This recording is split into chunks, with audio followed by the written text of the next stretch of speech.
Docteur Jean Abitbol, on n'a certainement pas terminé. Vous venez de serrer la main à Joseph Agostini, mais vous verrez qu'il aura le petit mot de fin parce que je c'est voulais beau. Sentir ses vibrations. Et vous avez bien raison. Et elles sont très belles. Une autre vibration, à côté de moi. Bonjour, pasteur John Mikuna. Bonjour, ça va? Merci beaucoup d'être venu aujourd'hui. Vous savez, il n'y a pas de hasard. J'en reste persuadée, docteur Jean Abitbol. Ça n'existe pas, J'ai le envie hasard. de vous expliquer comment le pasteur John Mikuna et moi, on s'est rencontrés. Je suis montée dans un VTC. Il y a quelques jours, nous avons échangé. On a commencé à parler brièvement. Il m'a dit, vous chantez. Je lui ai dit non, je ne chante pas. C'est comme ça que ça s'est passé. J'ai dit non, je ne chante pas. Il m'a dit, il y a quelque chose avec votre voix. J'ai souri, j'ai dit oui, en fait, ma voix est mon instrument de travail. Le pasteur John Mikuna m'a dit, c'est incroyable parce que moi, je suis coach vocal et je chante. On a commencé à parler et il m'a dit, mais vous savez, j'ai eu des petits problèmes à la gorge. La personne qui m'a soigné, c'est le docteur Jean Abitbol. Je lui ai dit, je le reçois la semaine prochaine. Et le voici ici. Oui, je me rappelle. Vous vous souvenez ? Oui. Je vais vous laisser échanger un petit moment, mais j'aimerais dire que vous êtes ici parce que ça fait totalement écho avec ce qu'on se disait tout à l'heure. Il y a le scientifique, docteur Jean Abitbol, et quelque part un peu la métaphysique. Oui. Ça a été un petit peu compliqué de vous soigner, je crois, docteur, pasteur. Oui, ça. J'ai même regardé le mail tout à l'heure. Depuis 2018, j'ai vu le docteur. Ça n'a pas marché. La première des choses, il a constaté les nodules sur ma voix. Il m'a donné le médicament. Mais l'ordonnance, je suis allé chercher le médicament. C'est parti. Et après, je vois, ça ne change pas. La voix ne sortait pas. Qu'est-ce qui s'est passé? Comme je suis la personne qui utilise beaucoup la voix, dans la prédication, dans la chanson, j'ai beaucoup souffert avec ça. Parce que je cherchais vraiment. Je cherchais la personne qui pouvait vraiment déclencher cela. Mais je continuais quand même à prier. 2020, je crois au 7e mois, je suis revenu au mois de juillet. Je suis revenu encore. Il m'a mis les caméras partout, j'ai des photos, même je les ai oubliées. Et il a regardé, il n'y avait plus de nodules. Mais la voix ne sortait pas. Comment j'ai souffert? Et toute ma famille, j'ai sorti la nuit pleurer parce que j'ai vu que ma vie s'arrête. Mais j'avais la foi parce que je suis le prédicateur de la parole. Et je le vois, il m'a dit, monsieur, c'est pas possible. Depuis que je suis dans ce métier, dans ma carrière, je n'ai jamais vu ça. Et que vos cordes vocales sont impeccables, mais la voix ne sort pas. Donc, j'ai dit, mais qu'est-ce qu'on fait? Le docteur m'a dit, j'ai tout fait ce qu'il faut. Ça me rend fou. Il avait le stylo, il a jeté le stylo à la table. J'ai dit, mais docteur, je fais quoi? Il m'a dit, bon, moi-même, je vous envoie aller chercher quelqu'un d'autre. Donc, moi, je ne peux plus faire quoi que ce soit parce que ça me dépasse. Comment les cordes vocales sont là? Mais la voix ne sort pas, ça me rend fou. J'ai dit, ah. Et quand je suis sorti, j'ai dit, docteur, moi je suis pasteur. Je crois, j'ai la foi que ma voix va revenir. Parce que j'ai un album que je prépare, qui a commencé depuis 2012, et jusqu'en 2020, je n'ai pas la voix. Donc je lui ai dit, moi je vais partir avec foi. Tout de suite, ça m'a ramené. Ça m'a ramené dans l'histoire de la Bible, où, dans Marc chapitre 5, où la femme qui a souffert pendant 12 ans de perte de sang, cette femme a dit, j'ai dépensé l'argent au médecin, ça n'a pas marché, je vais aller, j'ai entendu parler de Jésus, je vais aller le toucher. Et elle était guérie. Et je me suis dit la même chose. Je dis, bon, le monde médical n'a rien fait pour moi. Même le docteur était, je crois, 5e personne que j'ai rencontrée. J'ai cherché, j'ai trouvé. Et lorsqu'il m'a envoyé, je suis allé rencontrer le docteur Bernard Roubaud. Et lui encore n'a rien fait pour moi. Bon, c'est pas de leur faute. Pourquoi? Parce que c'est quelque chose qu'ils n'ont jamais vu. Les cordes vocales sont impeccables, mais il n'y a pas de voix. Et qu'est-ce qui s'est passé alors, pasteur John Mikuna? Quelque chose Il y a quelque chose oui. L'exemple que je viens de donner là, ça a déclenché ma foi.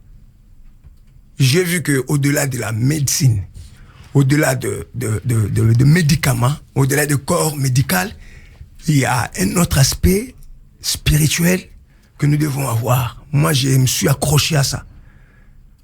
J'ai cru, je suis allé à la maison, moi et ma femme et ma famille, on priait, on pleurait pour ma voix. J'ai commencé à récupérer la voix. Je crois que vous m'entendez, lui-même il est là, il sait que non, c'est pas encore, mais je suis en train de me battre. Et après, dans mes tâtonnements, je suis allé tomber sur un homme, Antoine. lui, Antoine Rudy, lui, il est coach vocal. Il a commencé à me donner les exercices petit à petit, mais je priais toujours, et là je parle, parce que quand je suis allé voir le docteur, je ne parlais pas. Aujourd'hui, vous chantez. Je chante, je suis encore dans la rééducation, mais je peux chanter. Et on va chanter. Okay. Pasteur John Mukena. On essaye?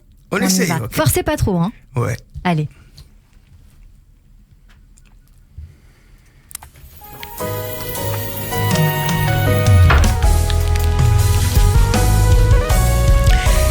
Seigneur, entends les cris de tous les rachetés du monde entier, unis dans un seul cœur et en harmonie pour t'adorer et témoigner ton pouvoir rédempteur. Gloire à l'agneau de Dieu, gloire à celui qui est assis sur son trône. Nous élevons nos mains et nos voix pour t'adorer et te sanctifier. Alléluia, gloire à l'agneau. Alléluia, nous élevons nos voix pour t'adorer. Les 4 êtres vivants dans le ciel, les 24 vieillards se prosternent devant l'agneau, chacun son arbre, les coupes remplies, chantent un antique nouveau. Gloire à l'agneau, alléluia, nous élevons nos voix pour t'adorer. Yes, alléluia. Comment on ne sait pour la gloire de celui qui est assis sur son trône. Pour t'adorer, c'est pourquoi on est là. Écoute ça. Tous les anges dans le ciel se prosternent, les créatures de la mer, dans la terre, sous la mer, chantent gloire et louange, honneur et puissance à l'agneau. Et vous êtes en train d'écouter sur l'antenne de Radio J l'agneau vainqueur avec notre invité, le pasteur John Mukena sur l'antenne de Radio J. Merci pour ce cadeau, pasteur John Mukena. Merci beaucoup d'interpréter ce titre pour nous. Je rappelle que vous êtes en train de préparer un album important pour vous et je suis très heureuse de vous avoir fait chanter aujourd'hui qui va s'appeler Action de grâce. Et on espère que cette grâce va continuer à vous toucher. Il y a quelque chose qui émane dans ce studio très particulier. Bien sûr, nous sommes sur Radio J, on ne peut pas le nier. Vous êtes pasteur, nous avons beaucoup parlé ensemble. Et je voulais qu'on termine en disant quand même que quand on a échangé, vous m'avez dit Hachem reste important. Yes. Parce que j'ai commencé à vous dire, je le dis encore très haut, que tant que pasteur, je suis dans l'église. L'église ne peut pas être éloignée d'Israël. Déjà, quand vous entendez, Éternel est en train de dire que toutes les nations de la terre, toutes les familles de la terre seront bénies à une seule personne, Abraham, c'est quelque chose à ne pas négliger. Et aussi que celui qui te maudira sera maudit, celui qui te bénira sera béni. Il y a une bénédiction particulière qui est rattachée au peuple juif, au peuple d'Israël. C'est pourquoi quand moi j'enseigne la parole, j'insiste sur ça pour dire au monde que nous ne pouvons jamais nous éloigner de cet amour d'Israël envers l'Éternel. Nous avons été greffés pour trouver aussi cette grâce. C'est cette grâce-là que je propage tout le temps, mes yeux fixés vers les racines. Merci beaucoup, pasteur John Mukena. J'ai en face de moi